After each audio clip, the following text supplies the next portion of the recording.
주문, 피청구인 대통령 윤석열을 파면한다.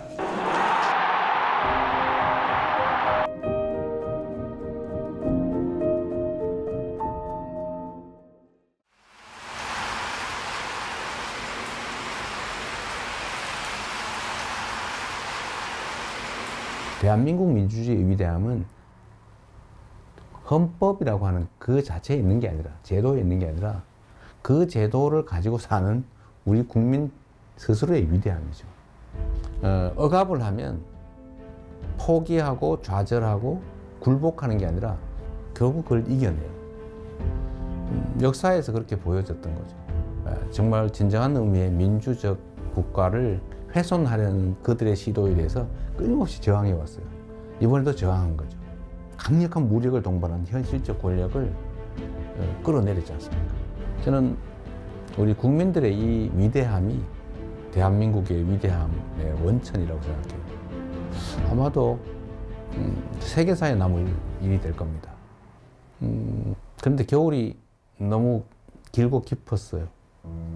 그런데 그 길고 깊은 겨울을 결국은 우리 국민들이 깨고 나오는 중이잖아요. 아마 겨울이 깊었던 것처럼 봄은 더 따뜻하겠죠. 네. 따뜻한 봄날을 한번 꼭 만들었으면 좋겠습니다. 영원할 것 같던 그 겨울도 가고 이제 봄이 옵니다. 더 아름답고 더 따스한 봄을 우리의 두 손을 함께 잡고 함께 만들어 갑시다. 희망의 대한민국 바로 우리의 손으로 확실하게 만들어 갑시다. 여러분 고맙습니다.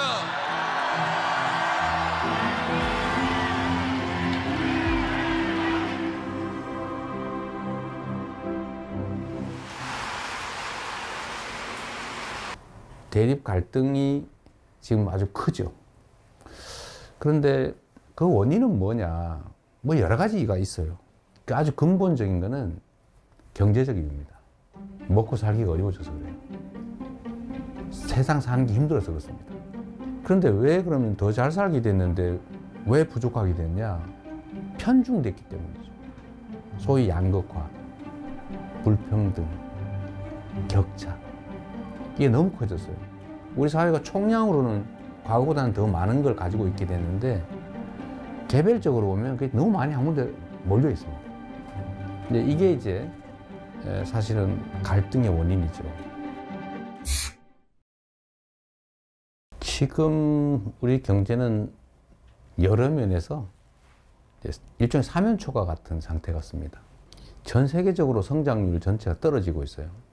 그리고 경제는 사실 민간 영역만으로는 제대로 유지 발전되기 어려워요. 정부 영역의 역할이 중요한데 지금 거의 3년 동안 정부는 경제를 방치해뒀죠. 이제는 첨단 과학기술에 대한 투자가 중요한 시대가 됐습니다. 그런데 문제는 과학기술의 수준이 너무 높아져가지고 개별 기업들이 감당할 수 없는 상황이 됐어요. 그래서 정부 단위의 인력 양성, 또 대대적인 기술 개발, 연구 개발 투자, 스타트업이나 벤처에 대한 대규모 투자. 또 그렇게 하면 다시 또 살아날 수 있습니다. 우리 너무 좌절할 필요 없는 거죠.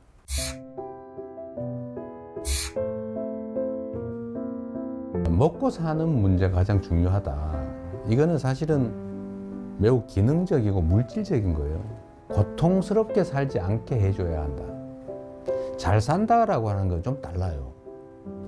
잘사니즘이라고 하면 좀 더 가치지향적이고 좀 정신적이고 고통 없는 삶을 넘어선 더 행복한 삶을 살 수 있는 세상을 만들자.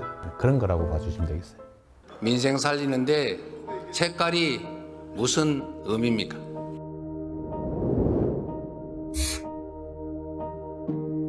정치라고 하는 것은 현장이죠. 현장에서 국민들의 삶을 놓고 실제로 그 삶을 결정하는 거예요. 그게 빨간색이냐 파란색이냐 아니면 어떤 방법이, 정책이 누구의 생각에서 시작된 것이냐. 큰 특별한 의미가 없죠. 어떤 게 더 유용하고 어떤 게 더 필요하냐. 이게 최고의 기준이 돼야 된다. 제가 정한 원칙이 있어요. 대개의 공직자들의 태도를 보니까 중요하고 큰 일을 고민하느라고 작아 보이는 일들을 미뤄둬요. 그러니까 엄청나게 쌓여요. 공직자는 100만 명이 걸린 일이냐 100명이 걸린 일이냐 하면 이 10,000배로 중요한 일이라고 생각하지만 100명이 걸린 일조차도 그 100명은 목숨이 걸린 거예요. 그래서 모든 일이 다 중요하니 작고 쉽고 간단하게 보이는 일을 최대한 빨리 해치운다. 그것도 큰 일을 안 한 건 아니에요. 그건 그것대로 고심하고 있죠. 저는 제 업무 책상에 서류가 쌓여 있지 않아요. 안 쌓아놓습니다.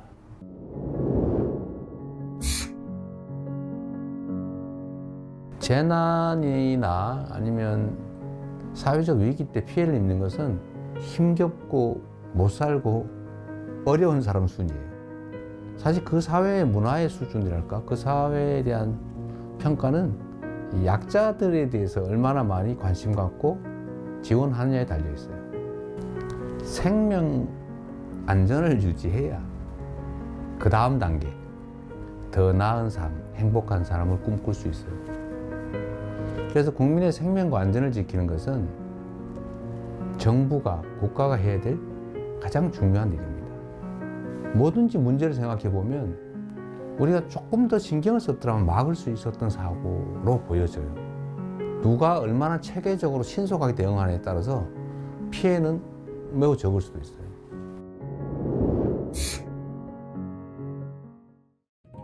현실적으로 보면 우리가 한미동맹 매우 중요하고 또 한미일 협력관계도 매우 중요하죠. 그 속에 일관되는 원칙은 대한민국의 국익이 최우선이다. 거기에 따라 판단하면 되겠죠. 경쟁할 영역은 경쟁하고 협력할 영역은 협력하고 또 서로 갈등할 영역은 잘 조정하는 거죠. 특히 이제는 국가 간 경쟁이 사실 기업 간 경쟁과 거의 같아졌습니다. 그래서 기업과 정부의 역할 분담, 협력이 정말로 중요해요. 특히 국제 경쟁에서는 반드시 필요한 부분입니다.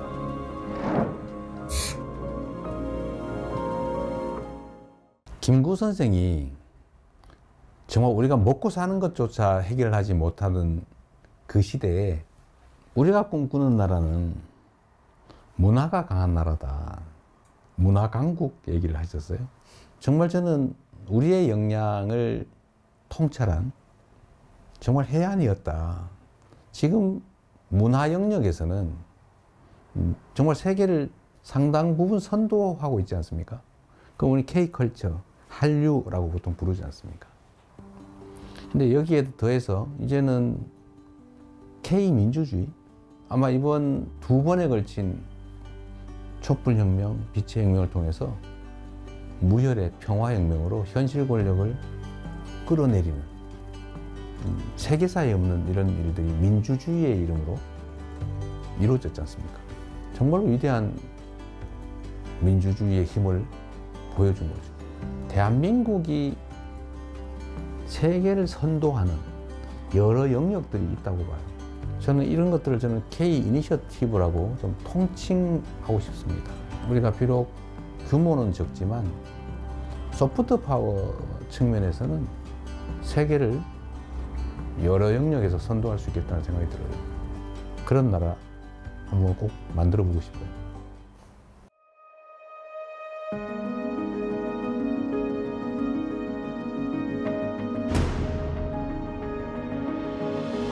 대한민국이라고 하는 이 국호, 국호에는 정말 큰 뜻이 담겨 있죠.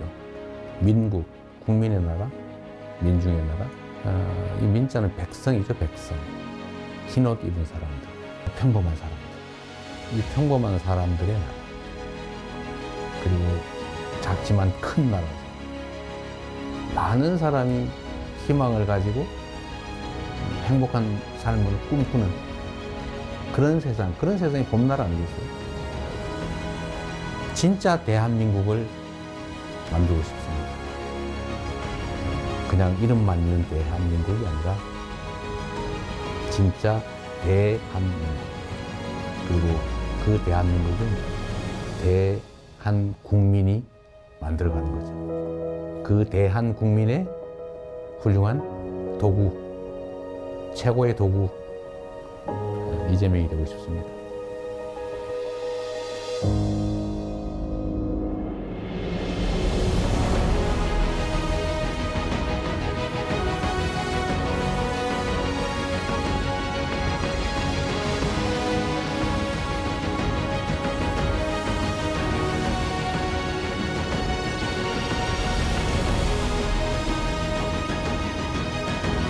민주공화국 대한민국을 함께 만들어 갑시다. 여러분 고맙습니다.